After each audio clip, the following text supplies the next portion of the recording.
Loomaarst taskus. Saadet lemmikloomade tervisest toetab Tiina Toometi kliinik.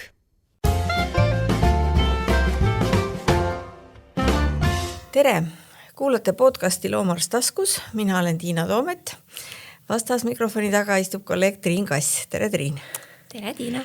Mul oli plaanis alustada seda juttu, et vestlus noore loomaarstiga. Aga siis vaatasin internetti ja avastasin, et sa oled 10 aastat tagasi lõpetanud, nii et kas äkki ei kvalifitseerugi enam nooreks või kuidas sulle endale tundub? Jah, ma ise pigem ka arvan, et see 10 aastat on juba nagu päris pikk aeg, et suvel saabki 10 aastat täis. Siuke 2,5 aastat olen umbes nagu tööst eemal olnud, aga muidu jah, kuskil 8 aastat on nagu järjest lennates läinud. Just. Ja.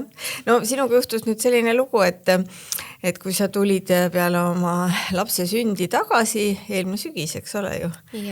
Ja suhteliselt väikse koormusega, et siis kõik hakkasid, kas nüüd kõik, aga ikkagi me suures osas vaatasime väga abiotsivalt sinu poole, et sa hakkaksid tegelema meie kliiniku keeruliste juhtumitega, et kuidas sa nüüd oled tundnud ennast selle 1,5 aasta jooksul, kui sul on nii suur selline vastutus ja koormus pandud? Asjad ei läinud jah päris plaanipäraselt, et mõte oli ikkagi nagu tasa ja targu tagasi tulla, et ma leian, et meie eriala on veidi nagu keerulisem nagu kaua eemal olla, et ikkagist nagu oma süke nagu muster ja süsteem ikkagist nende nagu juhtumite lahendamisse ikkagist nagu läheb väga sisse ja ma arvan, et see on pigem nagu hea, et sa teed nagu asju järjest ja et see võib-olla natuke nagu häiris seda tagasi tulekut, et olin mõelnud, et tulen vaikselt, hakkan siukest nagu perearsti tööd nagu tegema ja et vaktsineerin ja siis vaikselt, et kui midagi nagu leian, siis teen edasi uuringuid, aga nüüd asjaolude sunnil olin nagu sunnitud suhteliselt tagasi minema sinna, kust ma nagu ära tulin, et need juhtumid minu arust lähevad nagu aasta-aastalt kuidagi veel keerulisemaks, et need loomad on nagu eakamad ja neid nagu tervisemuresid ei ole enam nagu üks. Et neid tervisemuresid see on täiesti nagu mõistetav, et mida kauem nad elavad, seda rohkem mingit väikseid tervisemuresid tuleb ja siis sa peadki aru saama, et mis meil on see kõige põhitervisemure, millega me peame täna tegelema. Et minu arust see nagu aasta läheb nagu aina süvendatult, et sa saadki aru, et meil on nagu nii palju asju, millega nagu tegeleda. Ja pead kompleksselt vaatama seda patsienti, eks ju. Tegelikult eks seda kõike ju, miks see elu on keeruliseks läinud, on põhjustanud ikkagi loomaarstide puudus. Et eks me seda tunneme nagu igal sammul. Ja minule on jäänud selline mulje, et me ei saagi võib-olla selle inimesele pühendada nii palju aega, just ma ütlen inimesele, sellepärast, et me pühendame hästi palju aega loomale, et me saaksime aru, mis tal viga on, et me paneksime õige diagnoosi, aga inimestel on tihti peale nagu vaja pikemalt rääkida või mitu korda selgitada. On sul ka samasugune tunne jäänud ja kuidas sa jõuad? Sest ma tean, et sa oled väga korralik haiguslugude täitja ja väga põhjalik, et tegelikult läheb sul väga palju aega ühe patsiendi peale, eks ole ju? Ja ma ise näen ka, et selles mõttes sa võid teha nii hästi kui tahad neid uuringuid, aga kui see suhtluspool omanikuga jääb nagu, omanikul jäävad sinna suured küsimärgid, et miks midagi tehti või ei seletatud, et kui tõsine olukord on, siis tegelikult on omanik nagu veidi murelik. Et sageli ongi see, et ka loomaarstidel võiks võib-olla siuke nagu natuke psühholoogiline nagu ongi see, et taust olla. Jah, et sa nagu tegelikult väga palju nagu tunnetad ära, et kui palju see inimene vajab, et mõni tahabki, et teeme täna vereproovid, vaatame vastused ära ja ütlebki nägemist, et teine tahab jälle nagu seal pikalt nagu vestelda, et sellest need visiidiajad ikkagist kipuvad minema pikemaks ja selles mõttes alati me ei suuda sellest ajagraafikus kinni pidada.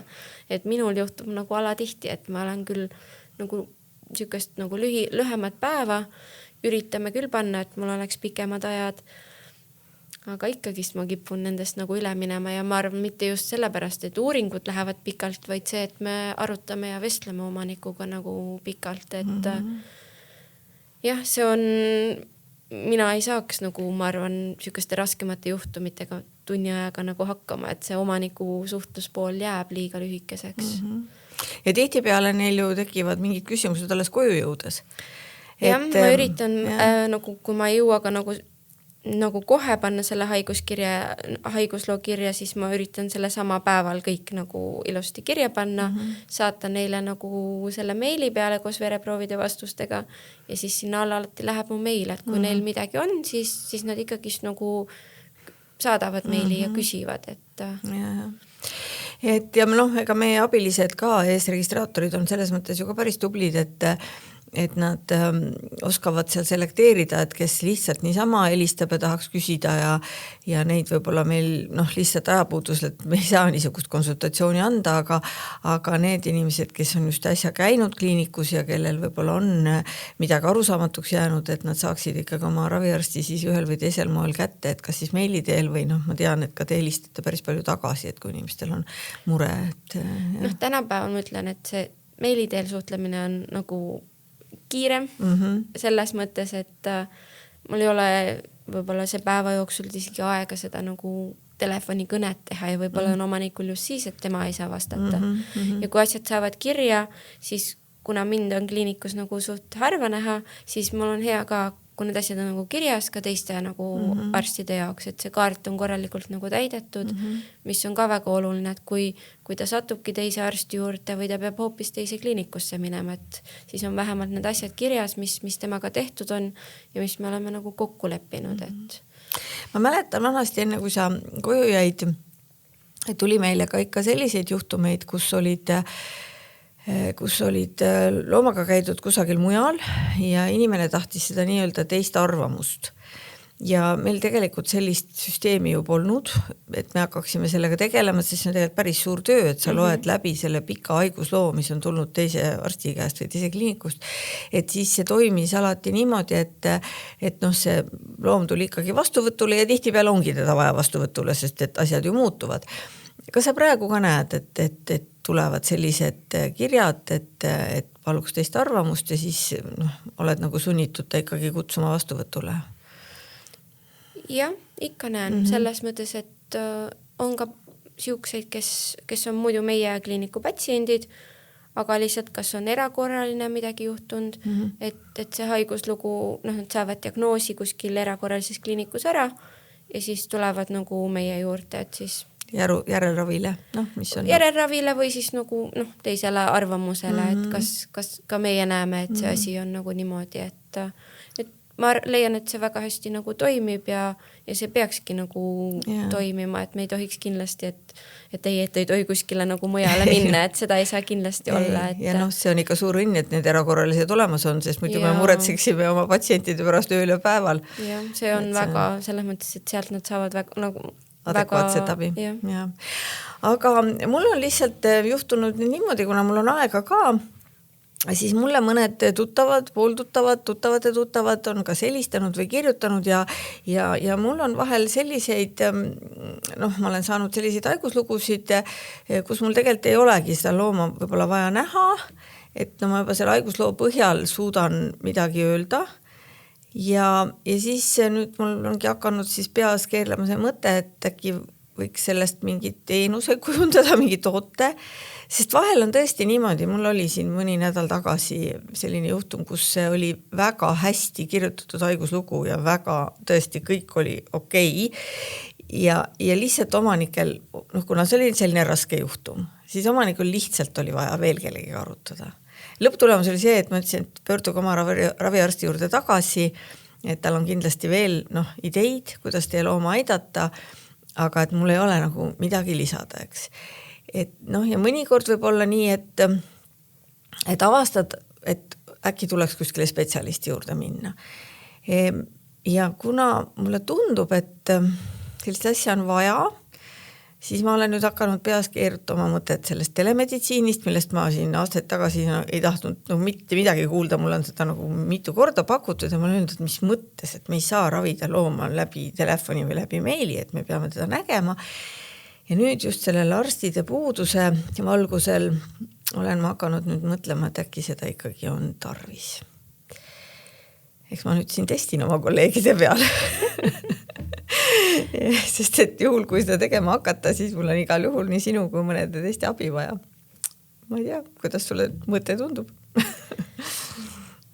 Ma arvan, et see on niisugused kahetised tunded, et ühest küljest jah, et nagu tahaks suunata inimese võimalikult kiiresti sinna spetsialisti juurde, keda ma näen, et kes võiks nagu aidata. Keda ta ise võib-olla ei leia kohe. Jah, et ma arvan kliinikus ka, et kui sa vaatad nad üle, siis siuke näide ühest loom tuli näiteks lonkega. Mina ise ei tegele nagu muidu lonkavate loomadega. Kuna ta on meie kliiniku patsient, siis sai kokku lepitud, ma kuulan ta üle, vaatan ta üle ja siis nii-öelda lepime koos kokku, et mis siis nagu edasi saab. See loom tõesti lonkas nagu vahelduvalt, ehk siis tal ei olnud kogu aeg longet. Ja siis ma arvan, et meil tuli ikka siuke tunnine visiit, et kus me arutasime, ma saatsin ta ka hammaste puhastusse ja siis saatsin ta ortopeedi juurde. Ehk siis tegelikult ma arvan, et ma olin siis samasugune vahelüli, kus oleksid ka nagu sina saanud siis nagu telemeditsiini kaudu olla, et ma ei diagnoosinud selles mõttes nagu lonke põhjust ja neid hambaid me ei hakanud ka nagu puhastama, aga ma andsingi talle selle nagu suuna, kus ta oma loomaga võiks nagu minna ja omanik oli väga-väga tänulik. Et selles mõttes ma enda arust ei teinud palju, aga ma arvan, et ma kuulasin ta ära ja andsin talle selles mõttes nagu adekvaatse nõu, kus ta saab ise nagu edasi minna. Aga tegid sa talle üldülevaatuse ka?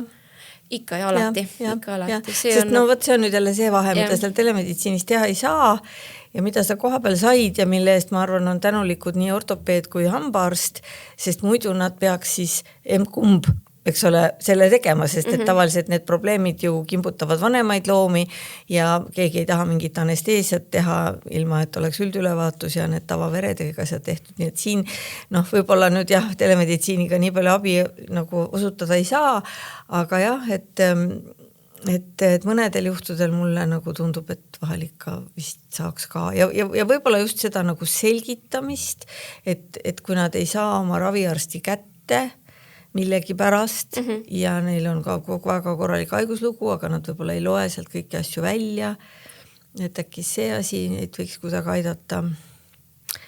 Et me oleme siin jah nüüd kliinikus arutanud siin, et võib-olla võiks sellise mingi pilootprojekti käivitada. Ma olen aegade jooksul muidugi saanud igasuguseid küsimusi, ma otsisin neid välja. Et mõned on tõesti sellised, millest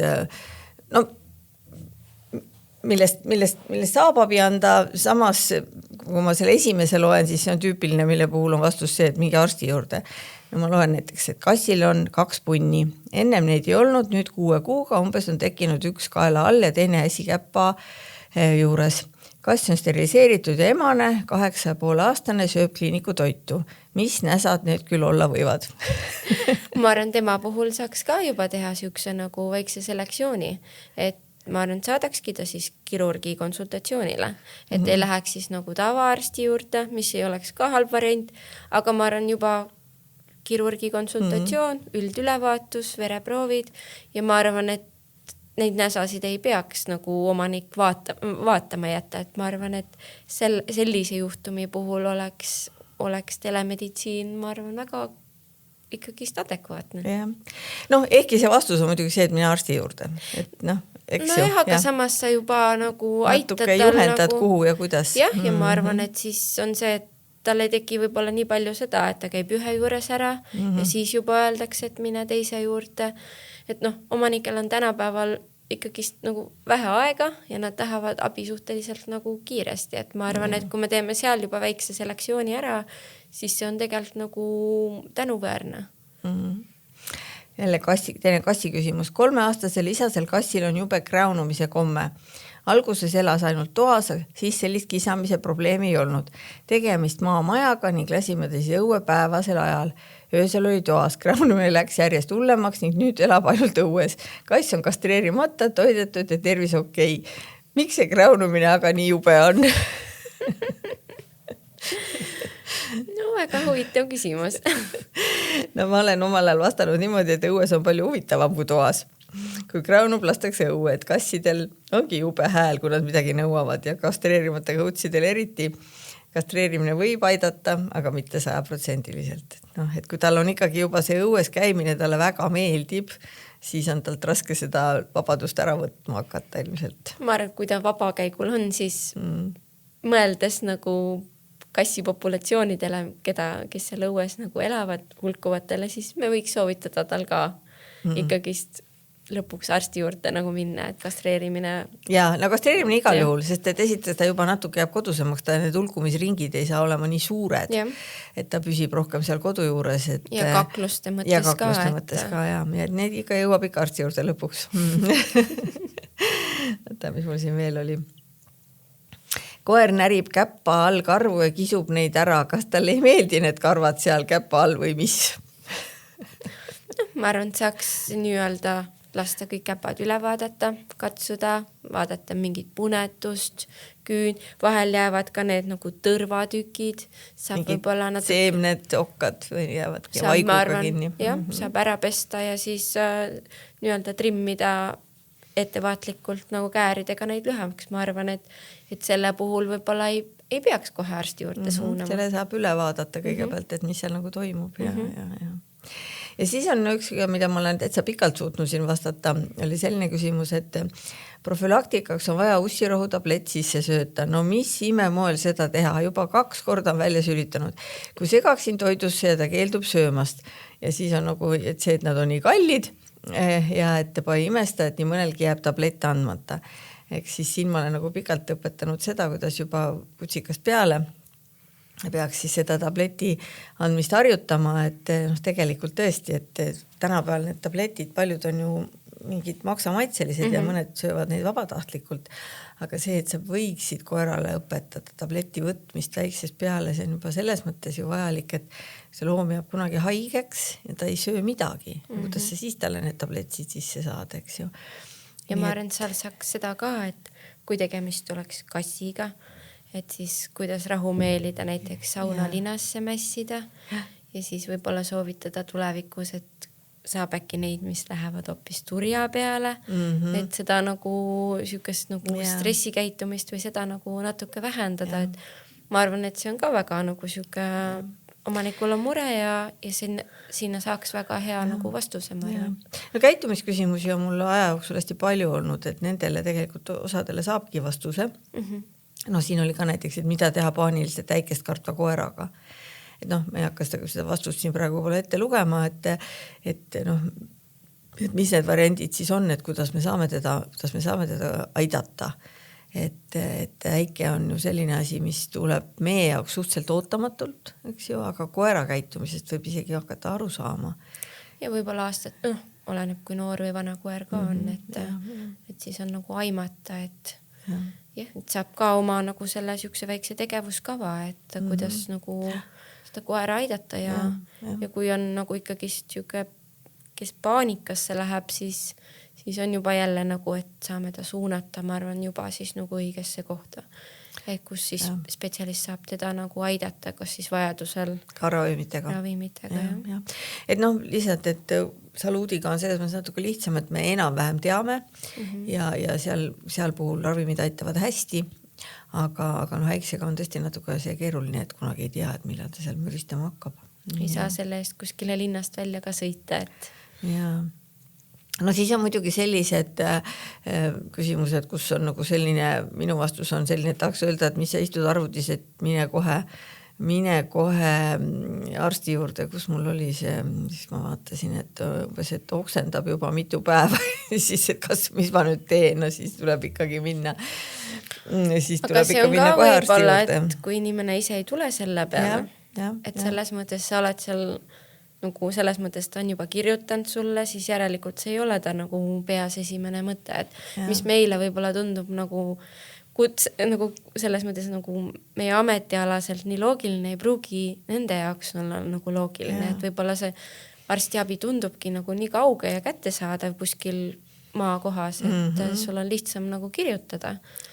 Et jah, ma arvan, et see on nagu ka suur, et kui ta juba nagu kirjutab, siis me ikkagi nagu vastame. Ja siis on keegi talle nagu innustanud teda minema.